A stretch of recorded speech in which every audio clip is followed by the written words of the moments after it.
नमस्कार, cook with निशूमध्ये मी निशू तुम्हा सर्वांचं स्वागत करते। आज आपण आवळ्यापासून एक रेसिपी बनवणार आहोत। अगदी वर्षभर टिकणारी अशी ही रेसिपी आहे। आज आपण अगदी सोप्या पद्धतीने आवळ्याचा मुरंबा कसा बनवायचा ते देखील बघणार आहोत। त्यासाठी लागणाऱ्या सर्व टिप्स मी तुम्हाला व्हिडिओ चालू असताना सांगेल, त्यामुळे व्हिडिओ स्किप न करता शेवटपर्यंत नक्की बघा। चला तर मग आपण रेसिपीला सुरुवात करूया। सर्वप्रथम तर बाजारातून विकत घेताना अशा प्रकारे मोठ्या आकाराचे आवळे विकत घ्यायचे। आवळे घेताना ते दाबलेले नाही आहेत ना हे आधी चेक करून बघायचं। कडक आवळे आपल्याला इथे घ्यायचे आहेत, जेणेकरून मुरंबा जास्तीत जास्त काळ टिकेल। इथे मी हे सर्व आवळे व्यवस्थित धुवून त्यांना पुसून घेतले। आता आपण हे आवळे आहेत ते वाफवून घेऊयात। इथे मी एक खोलगट आकाराची कढई घेतली आणि त्यामध्ये अशा प्रकारे रिंग ठेवून घेतले, जेणेकरून त्यावर आपल्याला जाळीचं भांडळ व्यवस्थित ठेवता येईल। आता पाणी गरम झाल्यानंतर आपल्याला ही जाळी अशा प्रकारे ठेवून द्यायची आहे। आता आपल्याला एक 15 मिनिटांची वाफ काढून घ्यायची आहे। मीडियम ते हाय फ्लेमवर आपल्याला हे आवळे व्यवस्थित शिजवून घ्यायचे आहेत।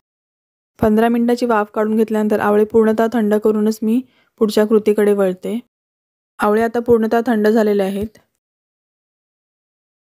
अशा प्रकारे आपल्याला आवळ्याच्या ज्या पाकळ्या आहेत त्या मोकळ्या करून घ्यायच्या आहेत।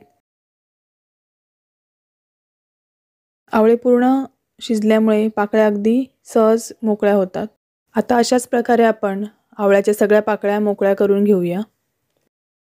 या ठिकाणी मी आवळ्याच्या सर्व पाकळ्या मोकळ्या करून घेतल्यात। इथे मी 400 ग्रॅम इतका आवळा घेतला होता आणि त्यासाठी मी इथे 300 ग्रॅम इतकं गूळ चिरून घेतले। इथे मी नैसर्गिक गुळाचा वापर केलाय। तुम्ही कोणतेही गूळ ह्यामध्ये वापरू शकता, किंवा तुम्हाला जर का गूळ घालायचा नसेल तर त्यामध्ये तुम्ही साखर देखील वापरू शकता।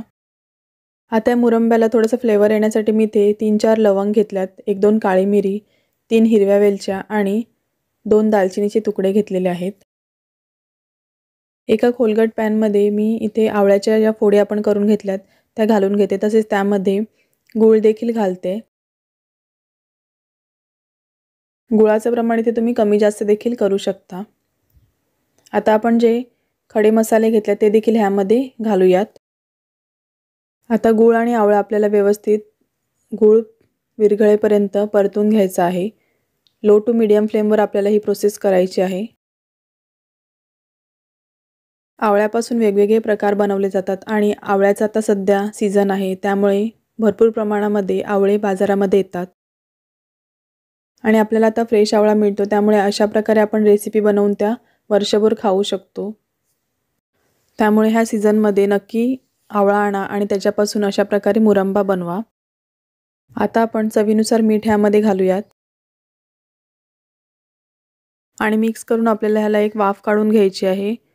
साधारणतः 10 ते 15 मिनिटांची वाफ आपल्याला इकडे काढून घ्यायची आहे। अधूनमधून तुम्ही झाकण उघडून चेक करू शकता। अगदी लो टू मीडियम फ्लेमवर आपल्याला हा आवळा शिजवून घ्यायचा आहे।